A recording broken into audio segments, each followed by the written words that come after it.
आणि आपली मानसिक स्थिती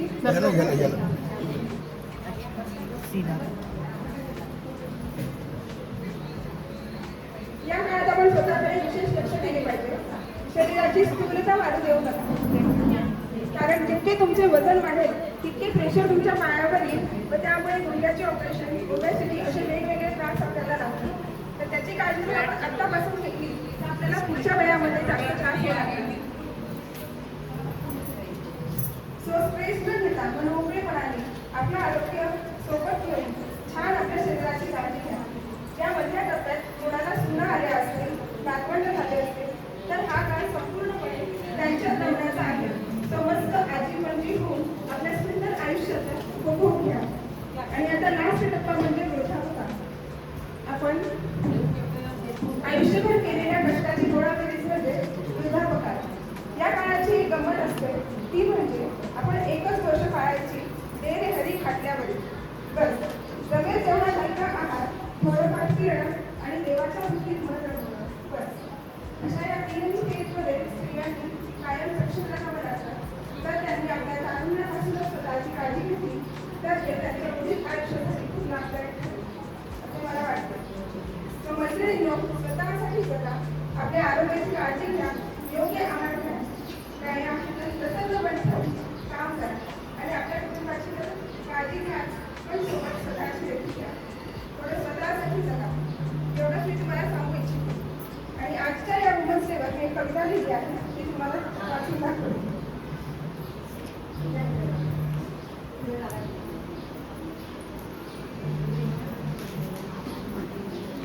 सृजनशील तू शारी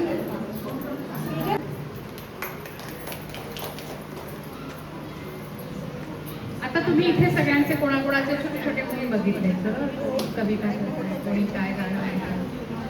तुमच्यापैकी जर कोणाला काही इथे सादर करायचं असेल तर मी रिक्वेस्ट करते की प्लीज तुम्ही पुढे या. कोणाला काही सांगायचं आहे, बोलायचं आहे, प्लीज या. मी आता एक साधा श्लोक बोलणार आहे. शोभा शंकर आवटी. आदिनाथ गुरु सकळ चितांचा, आदिनाथ गुरु सकळ चितांचा, मच्छिंद्र तयाचा मुख्य शिष्य, मच्छिंद्र तयाचा, मच्छिंद्र तयाचा मुख्य शिष्य, मच्छिंद्र तयाचा. मच्छिंद्राने बोध गोरक्षाशी केला, मच्छिंद्राने बोध गोरक्षाशी केला. गोरक्ष वळला गैनी प्रती, गोरक्ष वळला.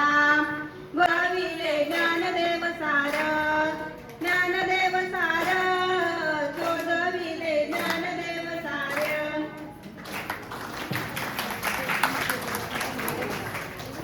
धन्यवाद ताई, खूप छान. एक मिनिट.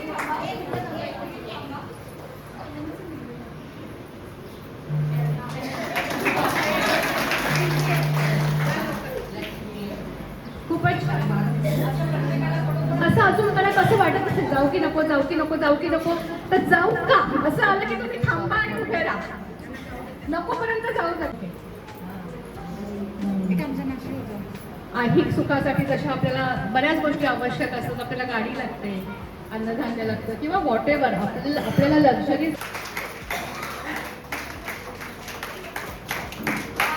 खूप छान, खूप छान.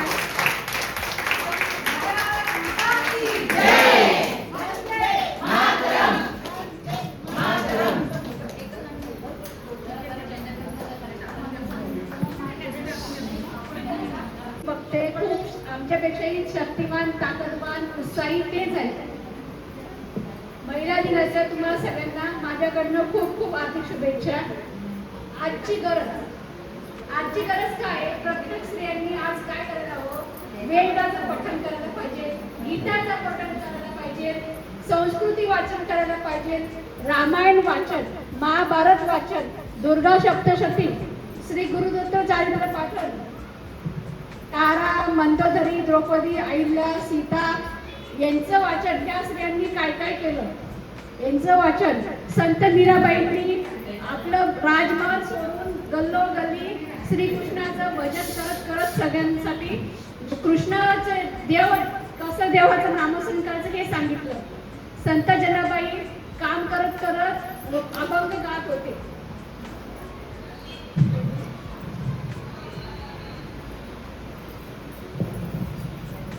मला फक्त एकच म्हणायचं आहे, सगळ्या स्त्रियांनी आपली भारताची संस्कृती आहे, संस्कृत आपलं रामायण महाभारत सगळ्यांनी आपल्या मुलांना आपल्या घरातल्या सगळ्या लोकांना वाचून दाखवायचं, त्यातून गोष्टी सांगायच्या, तरच आपलं घरातले माणसं शिकतील, मुलं शिकतील, मुलीही शिकतील, त्याच्या नंतरच मग आपला भारत देश पुढे वाचेल. आता मी हे लिहिलं थोडंसं तुम्हाला वाचून दाखवते. हे चारित्र्य सगळ्या स्त्रियांनी वाचले तर आपला भारत देश हा देश राहणार नाही, तर सनातन धर्म राहील. म्हणून प्रत्येक स्त्रीने चारित्र्य वाचन करून आपल्या घरातील सगळ्यांना गोष्ट सांगून त्यांच्यावर चांगले संस्कार घाला. देश वाचवा, देश घडवा. नारी शक्तींचा विजय असो, नारी शक्तींचा विजय असो.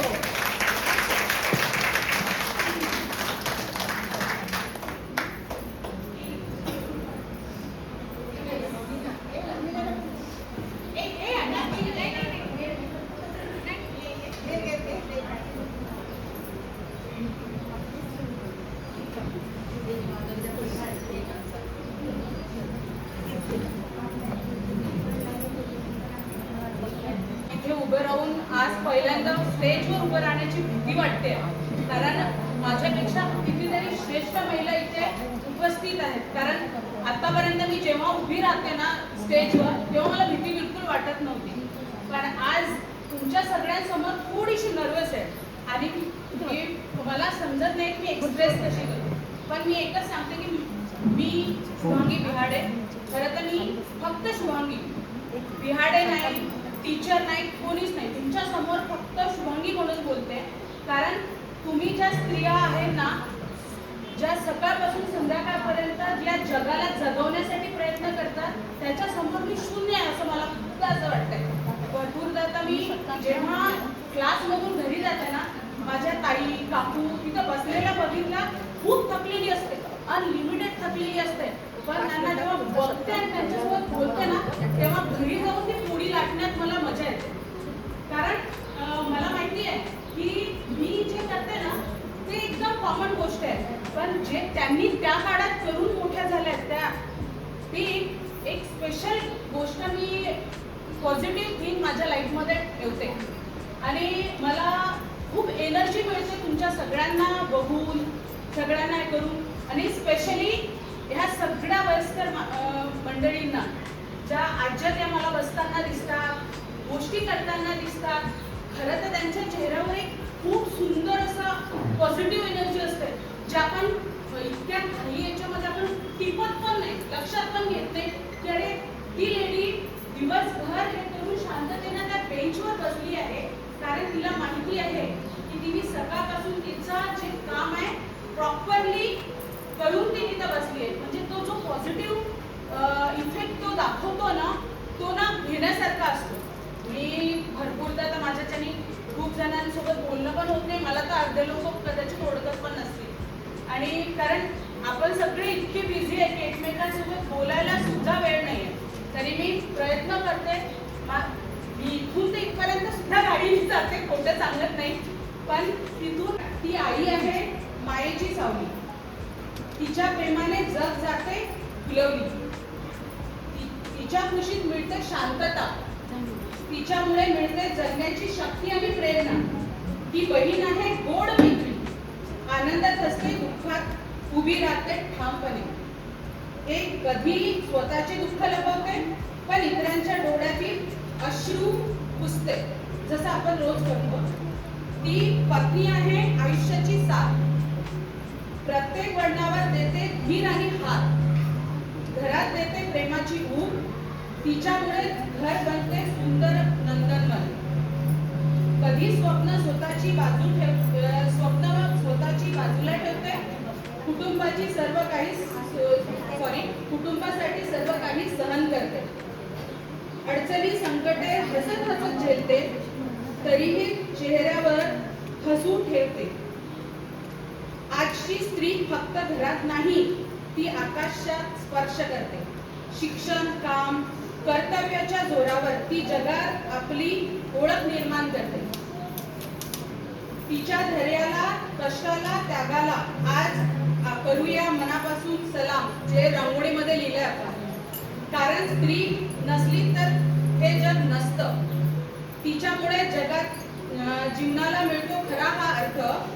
म्हणून मी या सर्व स्त्रियांना माझ्या मनापासून खूप महिला दिनाच्या खूप खूप शुभेच्छा देते. जब दीप जले आना, जब शाम ढले आना, संकेत मिलन का भूल न जाना, मेरा प्यार ना बिसराना.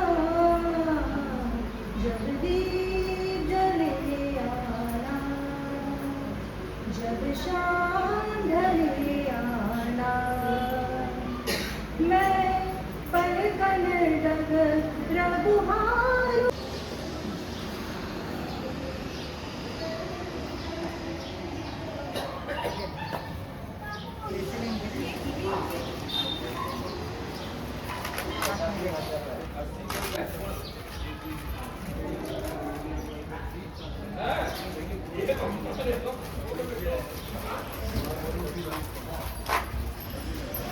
इकडे बघ आई, हस ना जरा. एवढी टेन्शन मध्ये काय काय करत नाहीये तुला.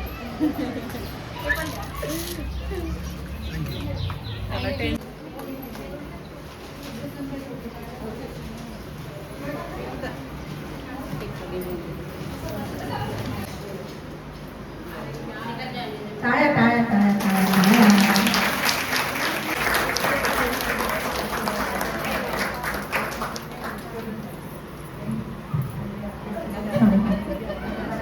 मी स्वतः शिक्षकाची नोकरी केलेली आहे, पण आता वयोमानाची म्हणजे आज 90 वर्षाचं वयोमान.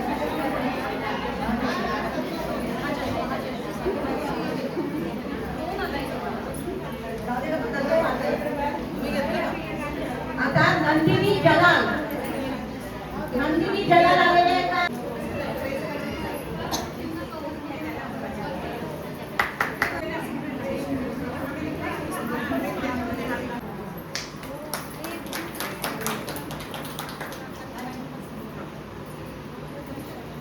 शशीप्रभा चौरसिया.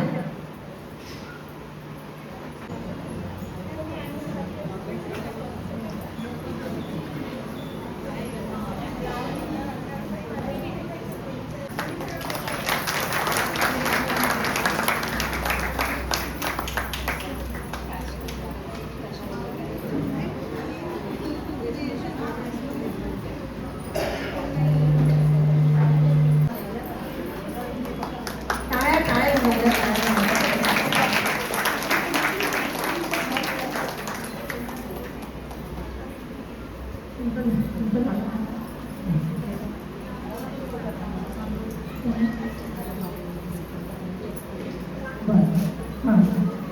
सत्कारानंतर जोरदार टाळ्या वाजत होते. आता वैजयंता चौधरी.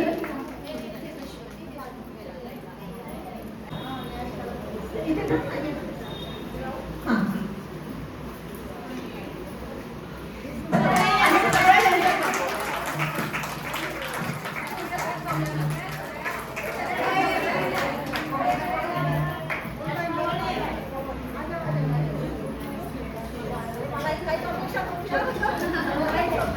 आम्हाला धन्यवाद बोलो.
आता रामनवमी येते आहे.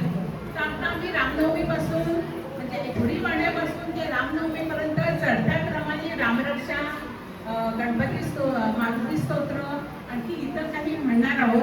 कुणाला जॉईन व्हायचं असेल तर तुम्ही होऊ शकता, आणि कुणाला आम्हाला बोलवायचं असेल तुमच्या घरी त्यानिमित्ताने आमच्या घरी वाचन झालं पाहिजे, म्हटलं गेलं पाहिजे, तर आम्ही येऊ.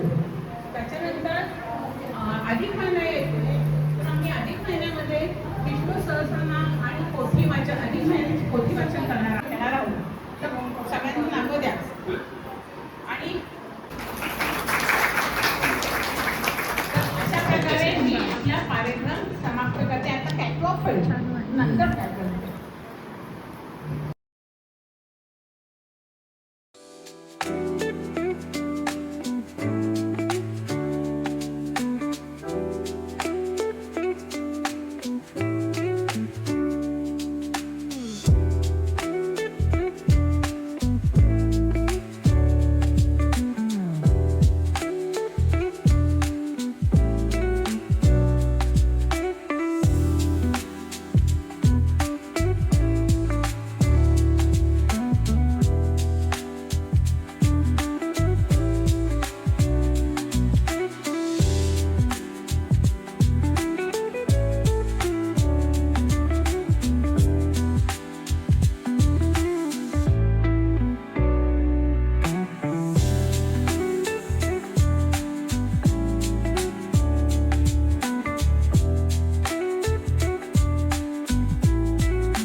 आता बोलू नका, नाही तर सर्व येईल असंच. आणि उद्या युट्यूबवर येणार आहे.